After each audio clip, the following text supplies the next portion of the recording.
Aqui, senhor presidente, eu trago uma matéria que se refere a uma questão conhecível de ofício. Uma questão que é conhecível de ofício, que é a questão alegada como cerceamento de defesa em razão de um fenômeno moderno denominado data dump, que Vossa Excelência é um advogado super atualizado, tem aqui até intervenções de Vossa Excelência sempre exitosas, e digo que essa preliminar de garantia constitucional contraditória e ampla defesa se dá em razão da disponibilização tardia de um verdadeiro tsunami de dados sem identificação suficiente e antecedência minimamente razoável para a prática de atos processuais.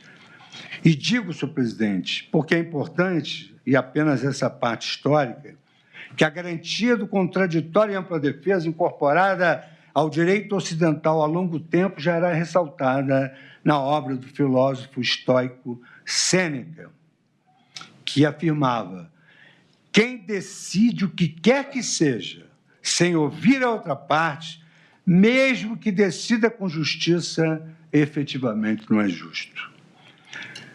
Isso é repetido ao longo dos anos na Declaração Universal dos Direitos do Homem, adotada em 48 pela Assembleia Geral da ONU.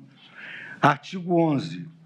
Todo ser humano acusado de um ato delituoso tem o direito de ser presumido inocente até que a sua culpabilidade seja provada de acordo com a lei, em julgamento público, no qual lhe tenham sido asseguradas todas as garantias necessárias à sua defesa.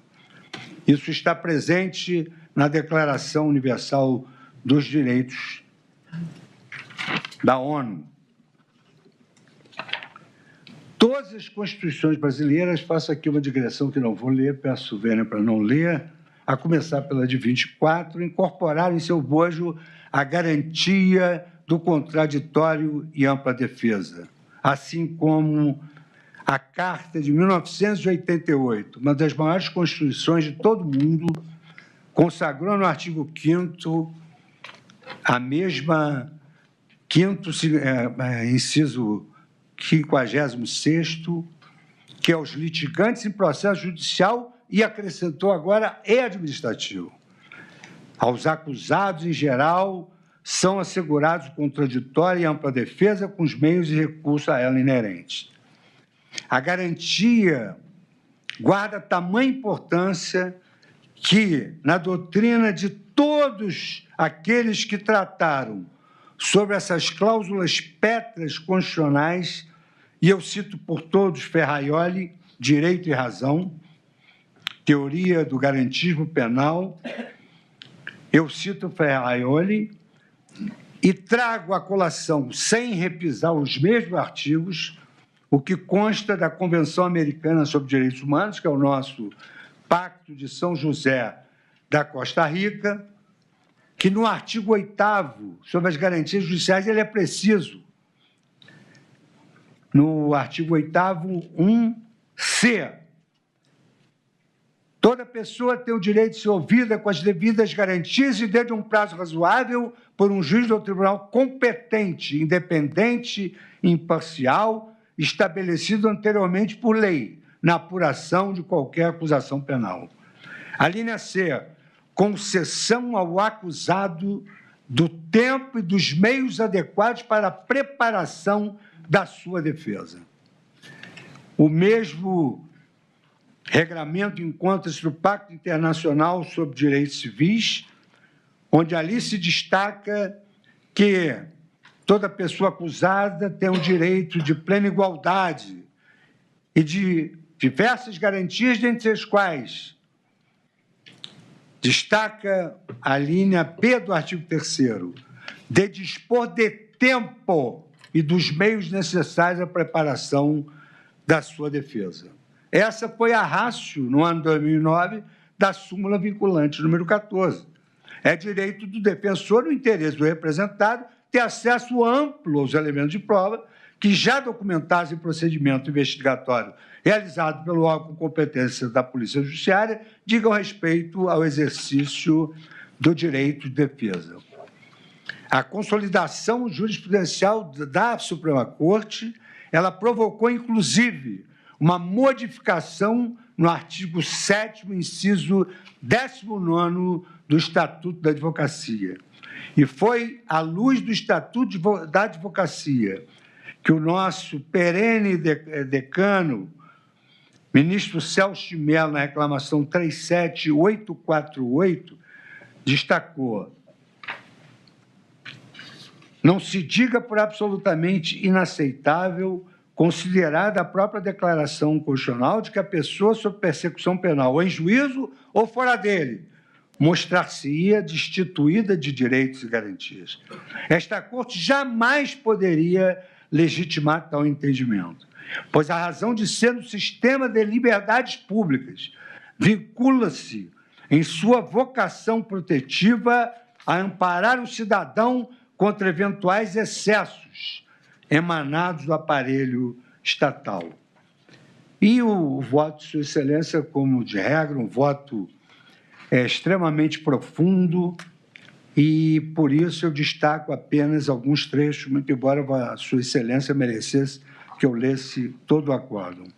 E, ao final, afirma Sua Excelência, o nosso perene decano, ministro Celso de Mello, impede de destacar por oportuno que os advogados sejam os constituídos pelo acusado, sejam os nomeados pelo juiz para a defesa técnica, têm direito de acesso aos autos do processo ou à investigação penal, ainda que em tramitação sob regime de sigilo, considerada a essencialidade do direito de defesa. Reclamação 37848. Trata-se, portanto, de um verdadeiro instrumento de proteção dos imputados e da sua própria dignidade humana.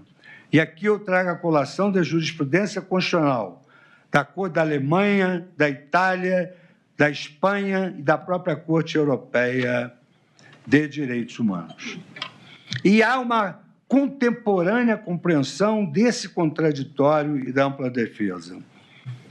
No caso, nós estamos diante de uma ação penal recebida em 26 de março de 2025, em face de 8 réus, num primeiro núcleo, e no total 34 réus, pela suposta prática de 5 crimes, entre os quais organização criminosa, abolição violenta do Estado Democrático de Direito, golpe do Estado e dano qualificado.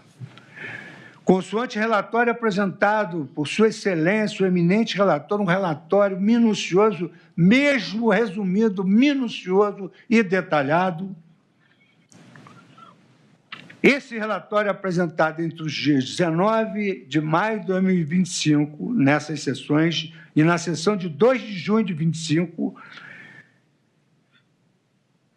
foram realizadas, segundo o relatório, a ouvida de 52 testemunhas, com um interrogatório de 8 réus, sendo realizado os dias 9 de junho de 2025 e 10 de junho de 2025. E o julgamento iniciado em 29 de setembro de 2025.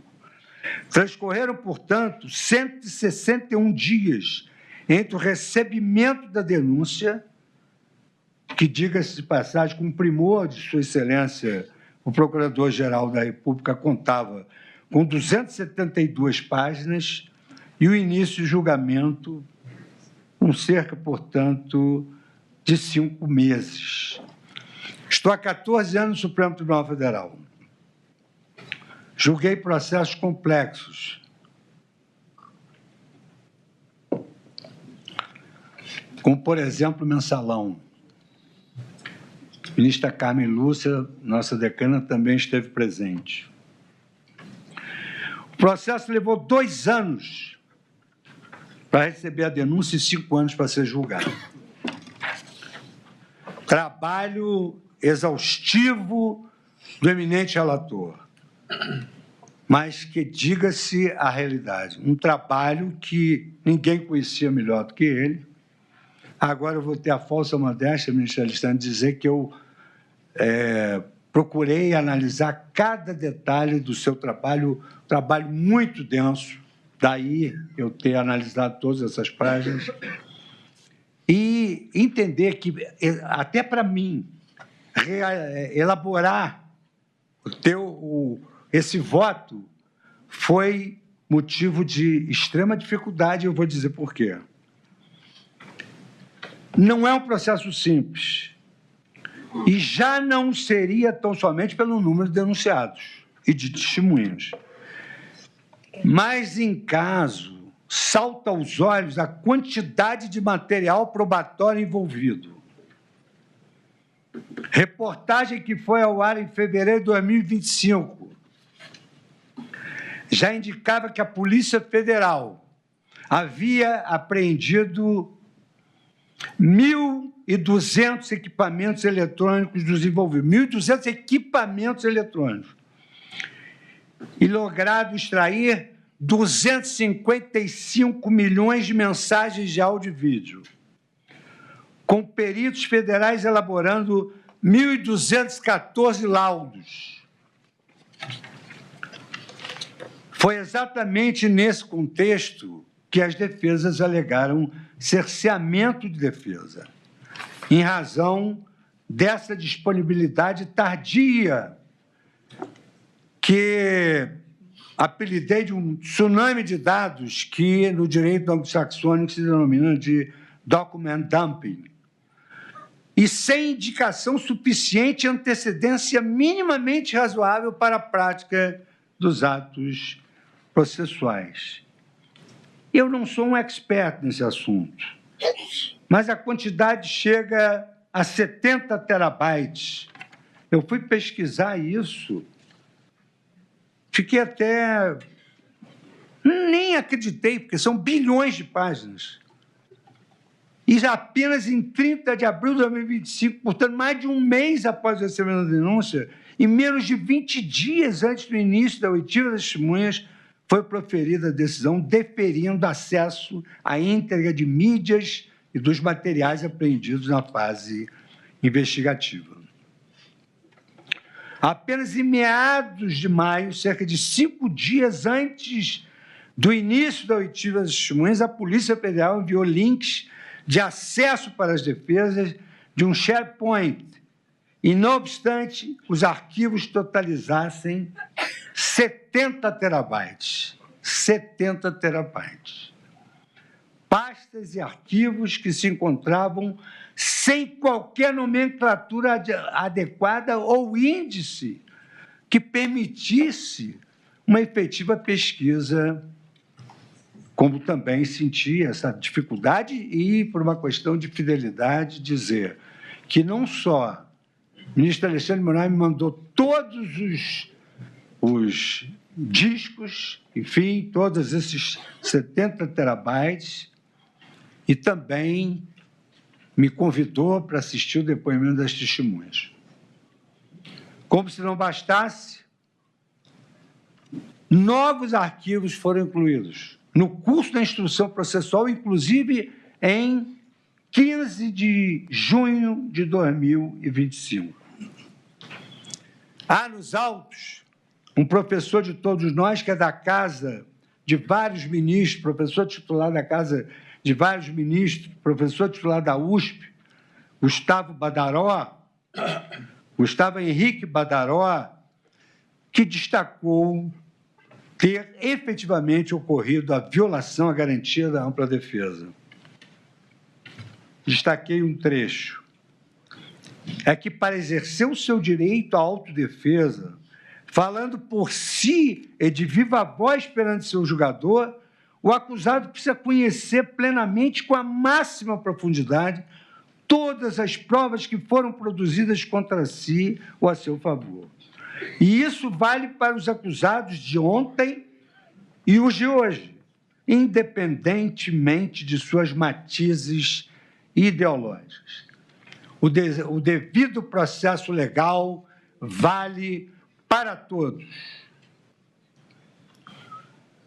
Nesse ponto, eu grifo o que vem sendo denominado pela doutrina de data dump ou document dumping, que é a disponibilização tardia desses excetos de dados. Analisei uma jurisprudência da Suprema Corte, no caso Oram Hillary contra Brad, mas eu não tenho esse hábito de pesquisar lá fora nada. Eu acho que nós temos a melhor literatura, temos a melhor música, temos a melhor poesia, temos tudo de melhor, inclusive os acórdãos. E não se trata de novidade no Brasil. Na Justiça Federal, por exemplo, foi objeto de sentença de absolvição sumária. Uma sentença proferida em 2021. Oportunidade em que se ressaltou o cerceamento de defesa. E no texto da decisão está a existência de cerceamento de defesa, uma vez que o membro do parquê fez acompanhar a inicial acusatória de algo aproximado a 4 terabytes. Aqui são 70 terabytes. A acusação de aproximadamente esse número de terabytes, os quais, malgrado tenha sido instado pelo juiz a fazê-lo, de juntar, jamais especificou, sequer dando condições aos réus até a data de hoje, de analisar o ID, e aqui cita o número. Esse procedimento evidencia um só tempo, abuso do direito de acusar e ausência de justa causa para a acusação. Ação criminal 0001238 44/2018, 4 de janeiro, 3.400, sentença proferida em 5 de maio de 2021. No segundo grau, a sentença absolutória foi confirmada por unanimidade, contando ainda com parecer favorável do Ministério Público Federal, que reiterou a tese do cerceamento de defesa. Aqui, senhor presidente, eu também trago uma doutrina que vai ser anexada aos autos, está anexada aos autos, eu estou evitando me estender, do professor Oren Kerr, professor de Stanford, em que ele trata dessa questão do document dumping. E ainda, algumas décadas atrás, um processo com dezenas de volumes impressionaria. No entanto, não é nada comparado, por exemplo, com os dados envolvidos no presente caso concreto, uma vez que 70 terabytes poderia ser equiparado a muitos milhões ou até bilhões de páginas, sejam em texto puro, escaneado, chegando a bilhões, a depender da resolução ou número de caracteres. Faço ainda citação de casos julgados e destaco que, como no processo penal, o protagonismo da instrução processual incumbe às partes, torna-se imperativo que, antes da produção da prova oral, isto é, antes da inquirição das testemunhas e do interrogatório, a defesa já conheça todo o acervo probatório. Aliás, volto a repisar que isso não é algo estranho no nosso direito e cito o inquérito 4244, agravo regimental de 25/4/2017.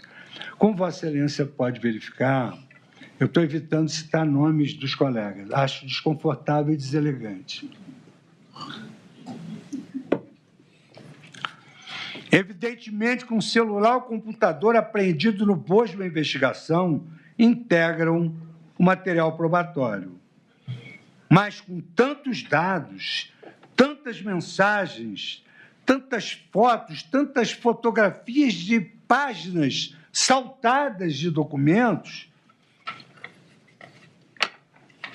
podem até não ser interesse da acusação, mas são essenciais para a defesa.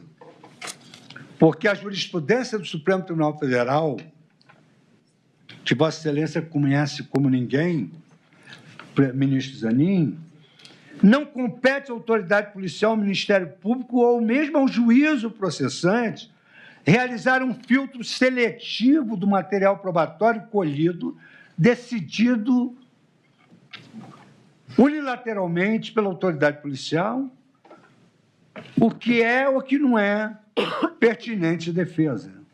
O acesso amplo está na ratio da súmula 14, que permite ao advogado o acesso à totalidade do acervo. A possibilidade que existam dados considerados irrelevantes pela acusação ou pelo juiz, mas que possam ter elementos cruciais para a defesa, seja para corroborar a tese defensiva, seja para questionar a lisura da investigação ou a denominada cadeia de custódia de provas, é importantíssimo para a defesa. E há hoje doutrinas mais recentes que exatamente atacam esse ponto. O que pode ser indiferente para a acusação, o que pode ser indiferente para o juízo, pode não ser para a defesa. Ela, além dos fatos narrados na denúncia, é preciso que a defesa tenha também acesso a inúmeros dados. Veja-se, por exemplo, há pouco tempo foram inquiridas testemunhas cujos depoimentos influem na solução desse caso. Eu cito apenas, en passant, porque nós não estamos julgando esse réu. Um réu que depois que disse que ele elaborou uma minuta que tem sido objeto material da análise e da cognição da Corte.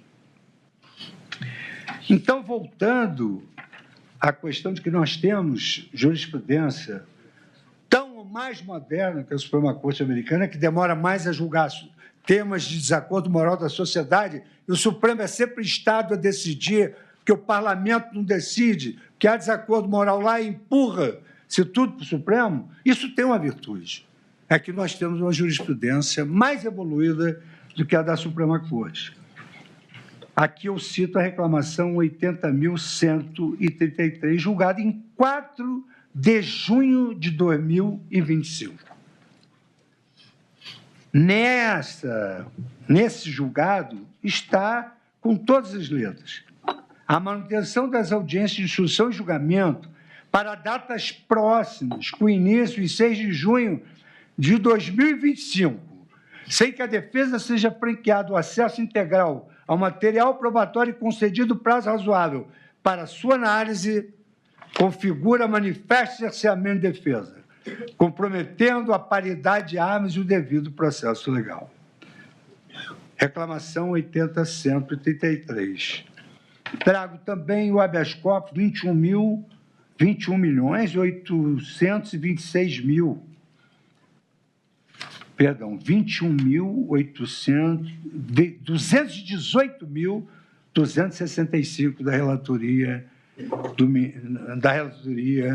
da segunda turma, em 21 de fevereiro de 2024.